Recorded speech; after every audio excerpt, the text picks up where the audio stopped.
股東帶走晒我嘅團隊一齊退股，借貸開業，儲蓄清空晒，團隊內耗，仲要求用天價嚟贖翻我個品牌，唔通呢啲就係我喺澳門開鋪嘅福報？嗰一刻我先知啊，我孭起咗300萬嘅債務。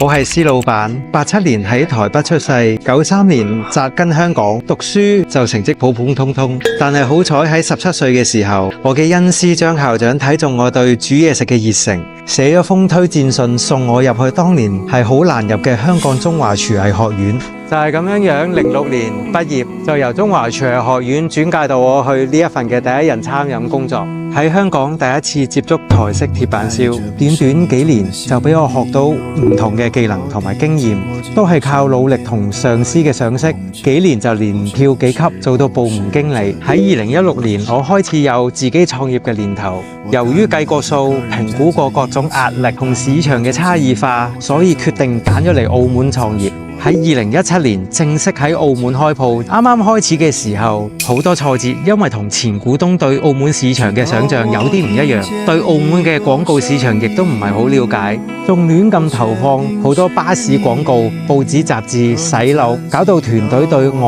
嘅市場營運能力不足。我亦都開始慢慢同股東同埋團隊有分崩離析。喺2018年係我最風光嘅時刻，一年嘅營業額超過咗500萬啊！嗰時候我覺得澳門呢一步棋我應該冇行錯啦，但係喺風光嘅背後暗藏咗湧湧嘅暗湧，股東嘅理念唔合，團隊嘅內耗，對澳門市場嘅誤判。19年強行拓展分店失敗，20年噩夢正式殺到，股東嘅反目帶走6個核心員工，製造矛盾，煽風點火，連我最信任嘅上司拍檔都頂唔住離開咗我。嗰年係我人生最低谷嘅時期，睇晒所有積蓄，再加埋銀行借貸嘅開業，亦都因為同舊股東嘅唔妥，被要求巨額贖翻個品牌。如果唔係，佢就會賣咗佢。再加埋撞正疫情嘅開始，搞到無論公司嘅現金流，定係個人上嘅積蓄，甚至疫情期間係完全零收入。2022年尾，諗住捱過咗疫情，雨過天青啦，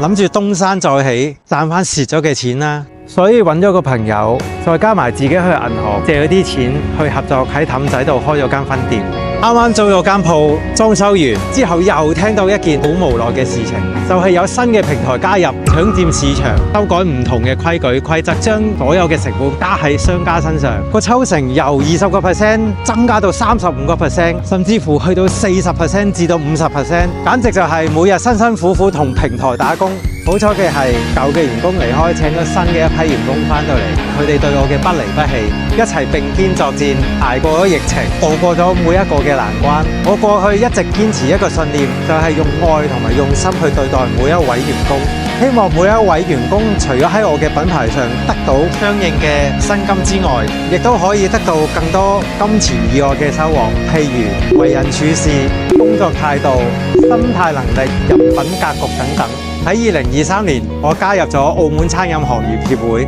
認識咗一班志同道合嘅戰友。喺佢哋嘅支持下，我一邊鞏固品牌嘅根基，一邊盡力回饋行業。餐飲呢條路，我行咗差唔多20年，跌有跌過，負債又負債過，俾人又出賣過。但係恩師張校長俾我嘅機會，團隊俾我嘅信任，同行俾我嘅支持，仲有我骨子裏面對灶台嘅熱愛，撐住我冇跌低到。我悟透咗一件事情，努力唔一定成功，但係唔努力一定會失敗。你唔會知道上天安排幾時會嚟臨，但係機會一定係留俾有準備嘅人，肯拼搏、肯堅持嘅人。如果你係真心中意餐飲，其實係要用3年、5年，甚至乎7年先至歷練得到㗎。呢一行唔係印銀紙，係用時間、心血去修煉，日積月累先睇到結果嘅賽道。上天係會見到你嘅付出，同你鋪路。只要你唔放棄，就仲有復盤嘅可能。加油啊，餐飲人！